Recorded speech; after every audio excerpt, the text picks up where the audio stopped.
2 minus 0 equals 1. Oh. Correct the equation. 500.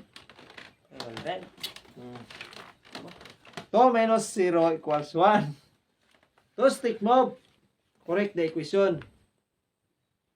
500. 500. Ay mga pasal, please follow my page sa Stanley Vlog sa lahat ng mga followers sa viewers. Maraming salamat po, sir, ma'am, sa pag-like, share, comment sa aming mga video. Maraming salamat po. 2 minus 0 equals 1. Kailangan ang sagot 1. Stick to. To stick move. To correct the equation.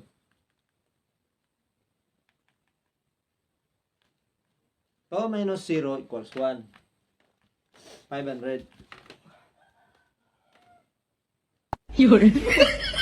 Ayaw, di ba? 500 mo. Anya! Equals 1.